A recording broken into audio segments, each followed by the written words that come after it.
Made plans for summer childcare yet? If not, don't worry. Care.com can help. At Care.com, you can find trusted, reliable, and affordable sitters near you with flexibility that fits your summer plans. And because the best decisions are made with care, 100% of caregivers who use Care.com have been background checked with CareCheck, a key first step for families to make strong hiring decisions. This summer, get help with activities, tutoring, pickups, drop-offs, and more. Sign up now at Care.com. What follows may not be suitable for all audiences. Listener discretion is advised. The world is full of stories. Stories of mysteries, of curiosities, of oddities. Join Kat and Jethro Gilligan Toth for the strange, the bizarre, the unexpected, as they lift the lid and cautiously peer inside the box of oddities. So tickets for the Looped live stream are now on sale, and last I checked, the VIP tickets were almost sold out. It's kind of nuts, right? It is. Very limited number of VIP tickets. And what that means is you get to, witness the show. You also get You get to witness the show. Well, witness... It sounds like something terrible is going to happen. Well, the odds are that's true. And we're going to need witnesses for the pending legal procedures. No, you get to see the show, and then, of course, the meet and greet, the video chat meet and greet, guaranteed after the show. Also, by the way, we just confirmed that part of the deal for everybody, no matter what package you buy, you'll be able to chat back and forth with the curator pre-show. It's going to be so much fun. And the curator, I think, is looking forward to it more than anyone else. Hopefully you will join us. We're looking forward to seeing you and hearing you and perhaps talking with you. You can get your ticket by going to theboxofoddities.com. Click on live shows. Again, there are a few VIP tickets, which include the meet and greet, available as of the recording of this episode, which, what is today? I don't know. Tuesday, I guess, the 30th, March 30th. Oh my God, we're almost into April. And that idea terrifies me because the 17th of April is when the live show is. So, it's going to be okay. I got a story for you. Please. I'd like to tell you about Dr. James Berry, a real pioneer in the field of medicine and surgery. Dr. Berry was well regarded in both of those vocations in the early to mid 1800s. Berry began his career by going to Edinburgh Medical School in 1809. I love Edinburgh. And this is a very prestigious medical school. Sure. Even back in those days. Your days? The days of yore. Berry was concerned that he wouldn't be able to get in because technically he was a little bit too young. Okay. So what he did was lie about his age, of course. Sure. Because he was short, he put 3-inch lifts in his shoes, and people still suspected that he was a child and too young to be in medical school. Mm-hmm. But Berry was an excellent student. Is he the inspiration for Doogie Howser? It could be. It could very well be. I don't know. At first, Berry wasn't allowed to sit for exams because they suspected that Berry was too young. This is when Lord Erskine intervened. Lord Erskine said, "Give the lad his shot. There's much promise and talent here." Right. I mean, if he's young and knows the material, like, what's your problem, dude? Edinburgh. So James Berry took the exams, passed, and got a degree in medicine. Excellent. At this point, Berry enlisted in the Army. He began serving in the military in 1813 on July the 6th. Initially, he was made a hospital assistant for the British Army, but soon was promoted to an assistant staff surgeon. And that's the equivalent of a rank of lieutenant. So it's pretty good deal. Oh, wow. He served in Cape Town, South Africa. He ended up spending 10 years there. Oh. During that time, he became good friends with the governor, Lord Charles Somerset, all the while building his reputation as a stellar doctor and an exceptionally talented surgeon. Okay. Now, his relationship with the governor seemed unnoteworthy at first, but over time, rumors began circulating about the nature of their relationship. Was it sexy? there are reports of graffiti being scrawled on the walls by anonymous accusers suggesting that the governor was, quote, buggering Dr. Berry. Well, I mean, we can't rely on graffiti. No, but this was the scuttlebutt at the time. Okay. So word got to the officials and commissions were set up with the intent of investigating.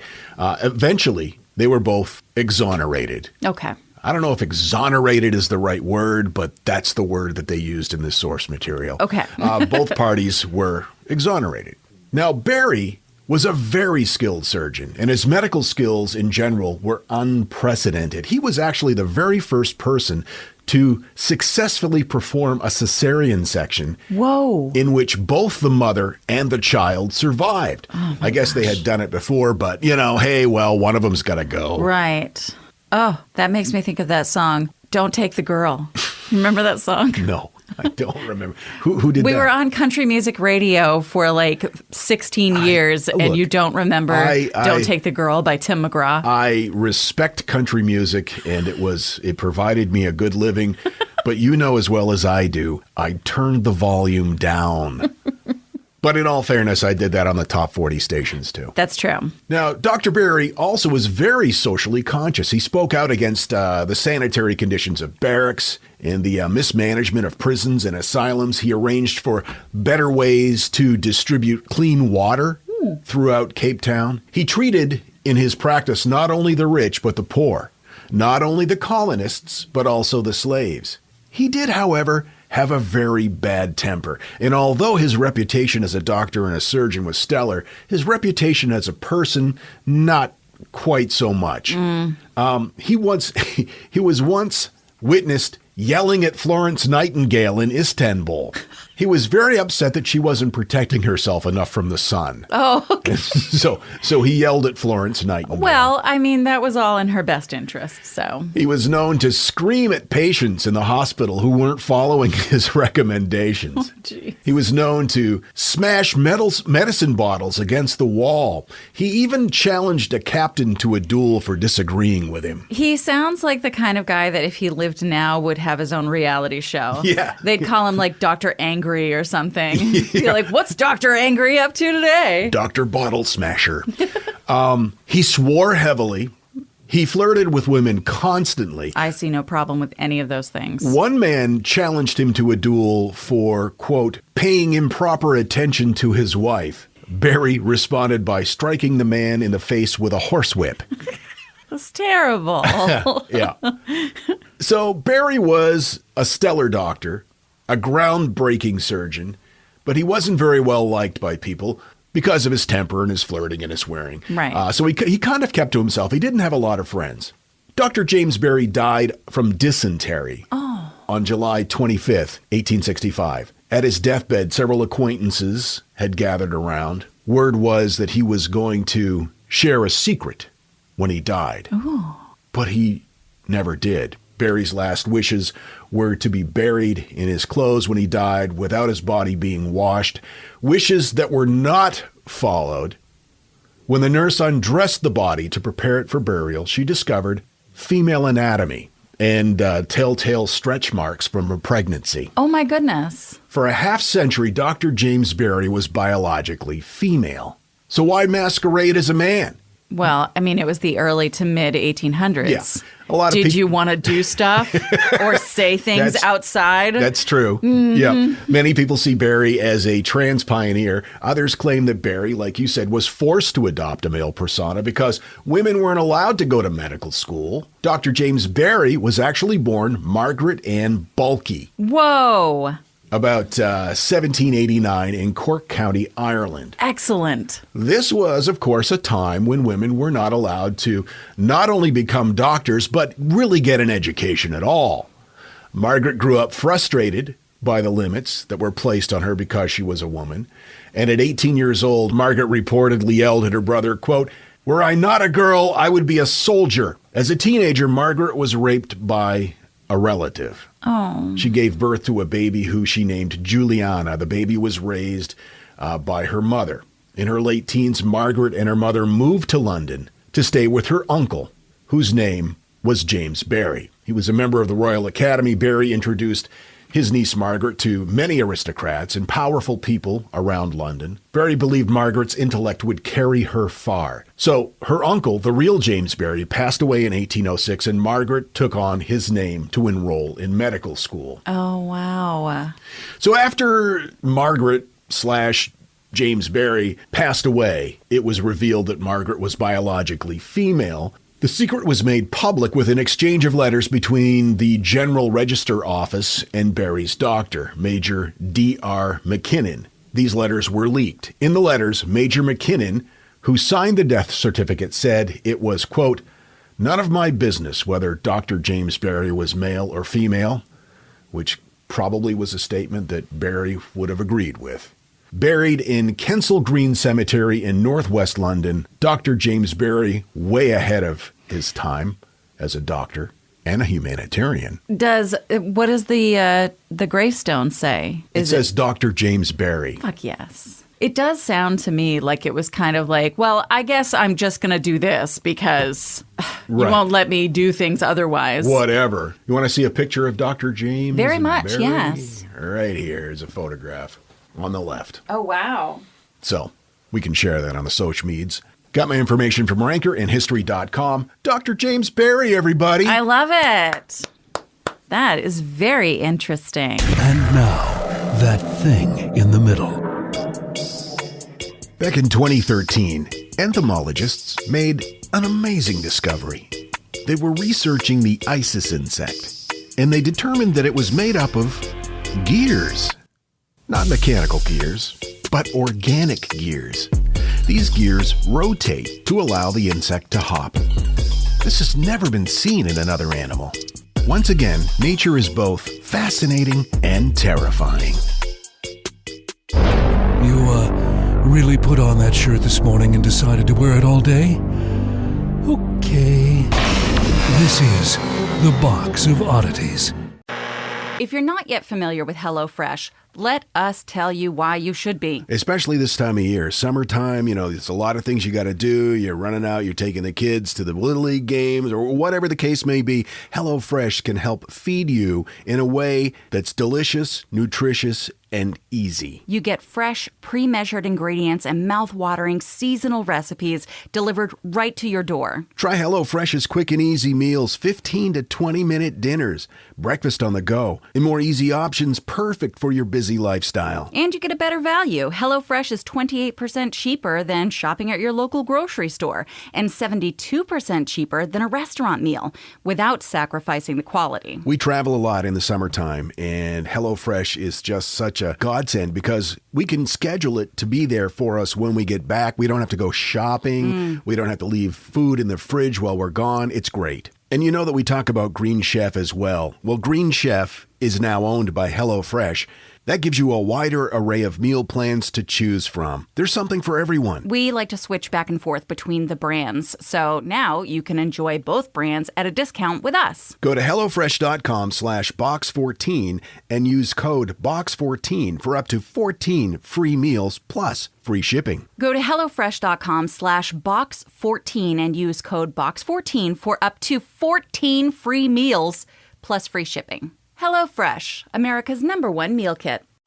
We love GoDaddy. We host our website with GoDaddy, and you can build a website, sell your products, and get found online easily with GoDaddy. So any small business can be a driving force to create change or build an empire. More than just naming your site, GoDaddy has the free tools and expert advice you need to make sure your business reacts fast, securely, and is always online. Use one of GoDaddy's design templates or get one of their pros to build your site for a more customized look. Plus, it's free to get started. Start different at GoDaddy.com.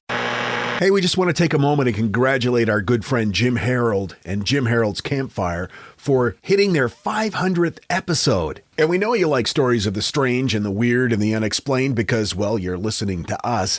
We recommend you check out Jim Harold's Campfire. The concept is pretty simple. Jim just talks to regular folks about the strange stuff that happens to them for about 90 minutes every week. And they share all kinds of weird personal stories that they've had. For example, one guy, he encountered a spider-like creature That's not that horrifying, but it had baby hands. Oh, geez. Well, now, not all of the stories are horrifying. Some of them are really heartwarming. A visit from a past loved one or a peaceful near-death experience, perhaps. Either way, we love Jim Harold, and we think you're going to love Jim Harold's Campfire. All the stories are true, they're fascinating, and they're told by ordinary people who have had extraordinary experiences. One of the most extraordinary experiences we ever had was meeting Jim Harold and becoming friends with him. Yeah, we got to meet him, and then I bought stuff for his dog. Jim is a real inspiration to those of us in the podcast community. Check out Jim Harold's Campfire on Apple Podcasts, Spotify, or wherever you listen to The Box of Oddities. The Box of Oddities with Kat and Jethro Gilligan Toth. This message came in on Facebook, I think. Angela Fraser wrote, I just recently found your podcast on Spotify. Better late than never. I've been binge listening at work. I listened to the one today about Jethro finding a box of dildos. Yeah, I did with my metal detector. What is it with Maine and fake dicks? My husband was up there hunting. We're from Pennsylvania, and this was before he met me.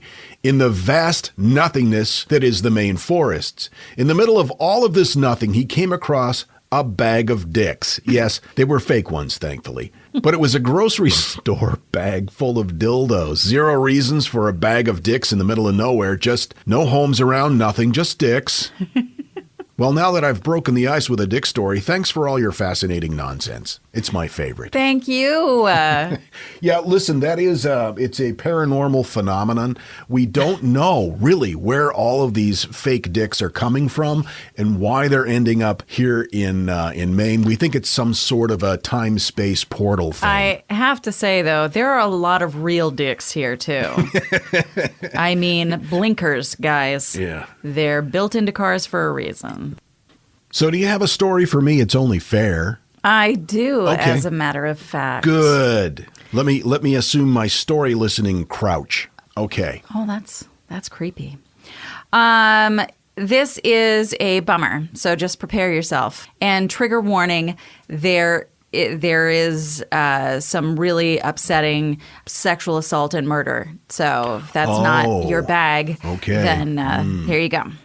So it's the summer and fall of 2016, and a serial killer is on the streets of urban New Jersey. First of all, let's talk about Tiffany Taylor. Taylor met Khalil Wheeler Weaver through a friend. She was 33 and living in Roselle.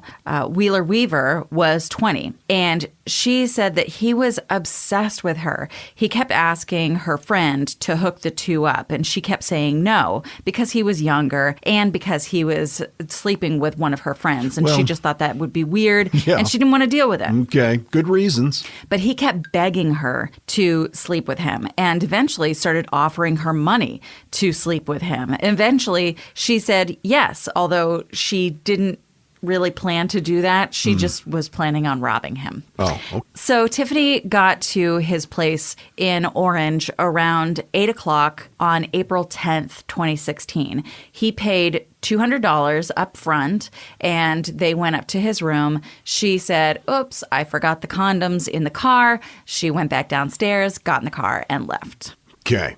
Now I'm going to tell you about Robin West. Robin West moved out of her parents' home when she was 18. She worked at a club as an exotic dancer, and she was doing sex work as well. At the end of August 2016, Robin's friend, Brenisha Patterson, suggested that they take a trip together to New Jersey.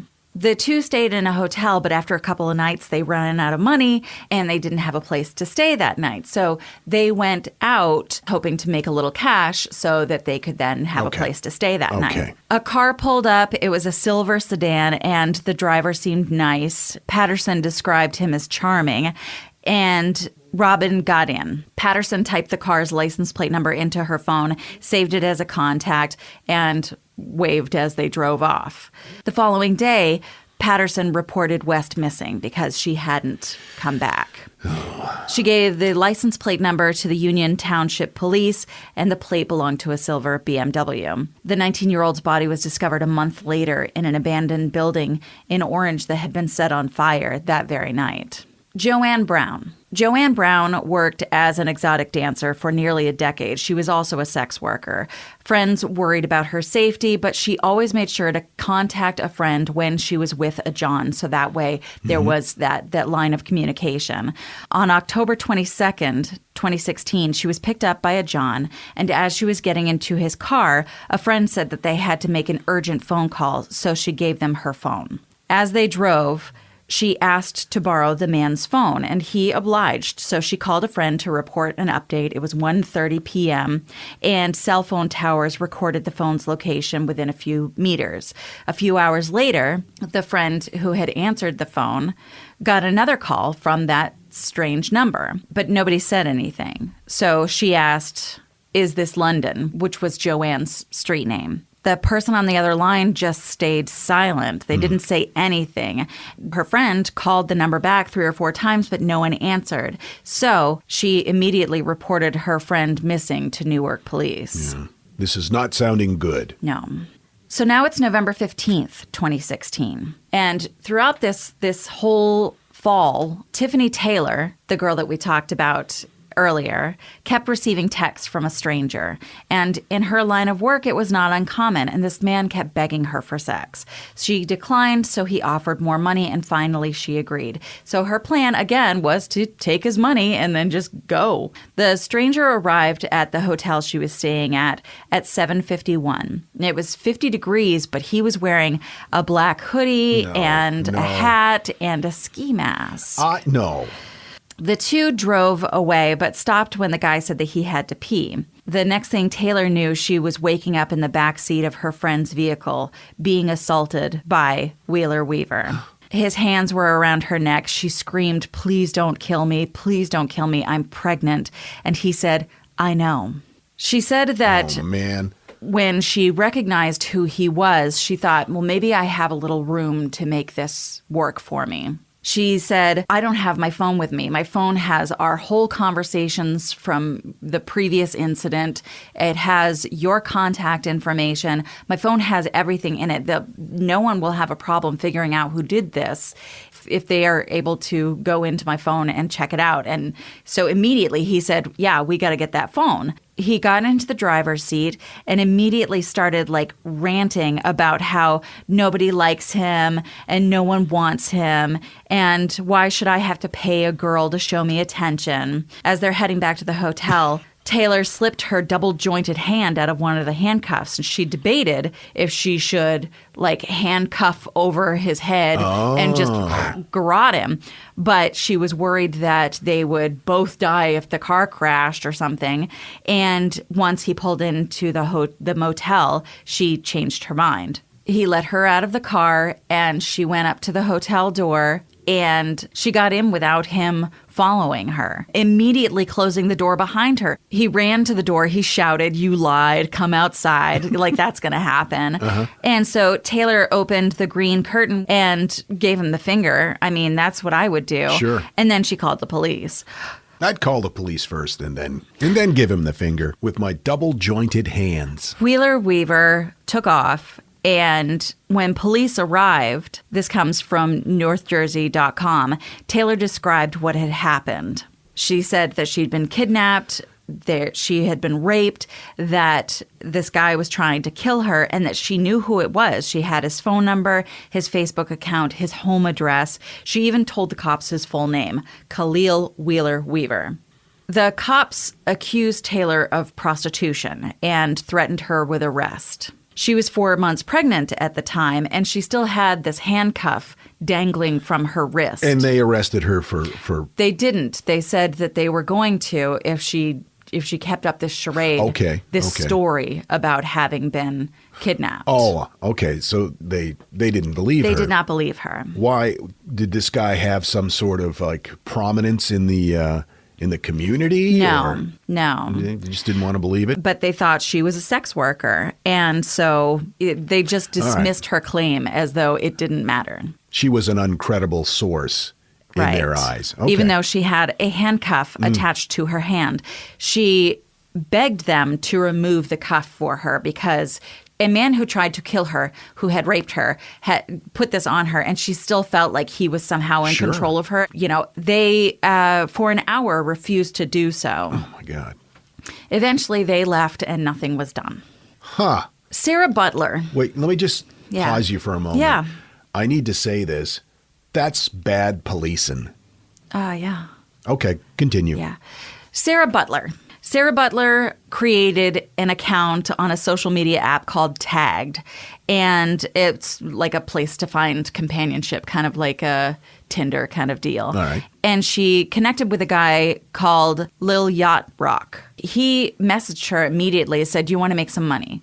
And then sex for money. And she wrote back, "Wow, how much money?" She'd never worked as a sex worker. Mm-hmm. This wasn't something that she did, but this guy just reached out to her and was like, "Do you want to make some money?" And she Well, let's take a look at the right. offer. How much? So he texted her $500, and she wrote, "You're not a serial killer, right?" Oh, no. He replied, "No." So they agreed to meet, and the day came and she didn't show up. She got nervous, and then she started kind of second guessing herself. He had seemed nice enough in the messages, except for the weird sex for money part. And then she reached back out to him, and she was like, "I'm really sorry that I stood you up. I got nervous. I don't know what to tell you. Do you want to try again?" And so he was like, "Yeah, let's do that." So on November 22nd, 2016, Butler borrowed her mother's blue minivan and picked up Wheeler Weaver. Oh, man. It was 9:55 p.m. They drove to a local 7-Eleven. She stayed in the minivan. He got out, went into the store, and bought some condoms. They then drove to Rock Reservation, which is in West Orange, which apparently is kind of like an overlook where you can see the Empire State Building, and it's a nice place where there's a wedding venue. And so that's where he attacked her, killed her, and dragged her body behind a storage trailer and partially covered her with sticks and leaves. Butler was supposed to return home with the van, and when she didn't, her sister, Basania Daly, started texting her friends asking if anyone had seen her. In the morning, her mom called her phone, and it went straight to voicemail, and so they started to get really concerned. 3 days later, Basania Daly's friend, Basania Daly again being Sarah Butler's sister, her friend spotted the blue minivan. It was parked behind a former factory about 4 miles from their home. Police arrived at the scene, as did Daly and a friend of the girls, Lamia Brown. So the cops were looking over the van, and while they were doing so, the girls were looking as well, and they noticed that one of Sarah's hair extensions was in the van. This was really concerning for them. Sure. And so they knew that it wasn't just that she wasn't home, it was that she was in danger. So the women decided, as the police were doing their thing, to take matters into their own hands. They drove to Butler's home and opened up her laptop. And the friend actually knew her password. So they searched into her email and her Facebook, and then they found her tagged account. So they discovered the conversations between Sarah Brown and Lil Yacht Rock. They discovered this conversation that had gone on just before her disappearance. And so they decided to create a fake profile and match with Wheeler Weaver.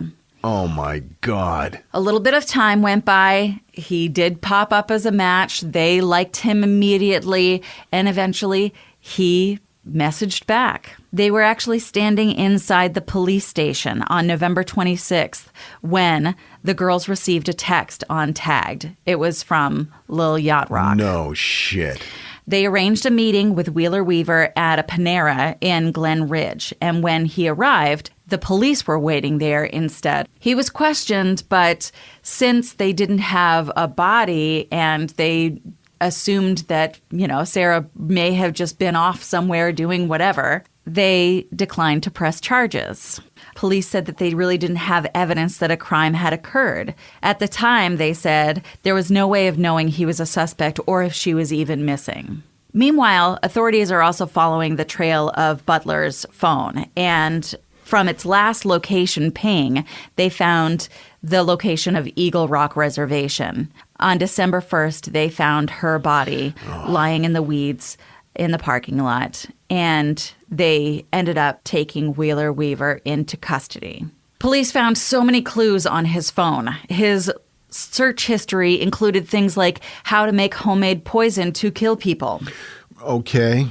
His phone location history showed movements at each crime scene, phone calls from locations that he'd picked girls up at, directions home from places where they'd found victims' bodies. Wow. Pretty open and closed case, it seems. Well, prosecutors took 3 years to investigate Wheeler Weaver's crimes before bringing their case. No shit. During that time, Joanne Brown's body was found strangled at a vacant home in Orange, not far from where Wheeler Weaver lived. So a 2-month trial took place in the fall of 2019, and it presented more than 40 witnesses. Of course, they brought up Wheeler Weaver's Google searches on how to make homemade poison and a videotaped police interview where he was caught in lie after lie about his exploits, where he'd been, who he'd met, where he left the girls completely unscathed. At Wheeler Weaver's trial, police officer Billy Lai was asked whether he had believed Tiffany Taylor's story. Tiffany Taylor, the only survivor of these encounters. And he said, not really. At the trial, they also went over Bernicia Patterson, who had recorded Wheeler Weaver's license plate when her friend left with him. They had gone over Joanne Brown's check-in call to her friend to help connect Wheeler Weaver to the spot where she was kidnapped and the location where her body was found. They went over Basina Daly and Lamia Brown's discovery of the discarded red extension and the women catfishing Wheeler Weaver on Tagged. During that time, he believed he was hunting his next victim, but in reality, those women were hunting him. 2 hours was all the jury needed on December 19th, 2019 to convict him of killing 3 women and attempting to murder a 4th. Yes. Wheeler Weaver faces a maximum sentence of 5 life terms, plus another 80 years in prison. The prosecutor's office has not disclosed yet how many years it will request, and because of COVID, the sentencing has been put off repeatedly. I got all this information from blurredbylines.com. NJ.com, a couple of great articles with incredible reporting by Julia Martin and Tom Nobile on NorthJersey.com. Yeah. Whew. I thought you were going to say he got away with it. Oh, I'm so glad he didn't get away with it. Wow. Banjo. Banjo, come here.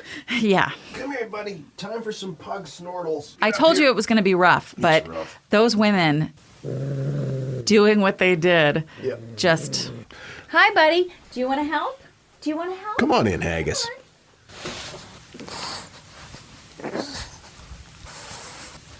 Not a pug snortle, but a Shih Tzu Pekingese mix snortle. Good job, buddy. All right, I feel better already. All right, you guys, don't forget the Looped show is going to be the 17th of April, and tickets are on sale at theboxofoddities.com. We have a few meet and greets left. We would love to meet and greet you. Yes, please. We're super excited about this / nervous. Please don't let us fail. We'll see you next time. Until then, keep flying that freak flag. And please don't let us fail. I mean, fly it proudly, you beautiful freak. And so, let it be known that the Box of Oddities belongs to you, and its fate is in your hands. The Box of Oddities commits to the telling of stories of the strange, the bizarre, the unexpected. We wish to offer our deeply felt gratitude and appreciation for your patronage. TheBoxOfOddities.com.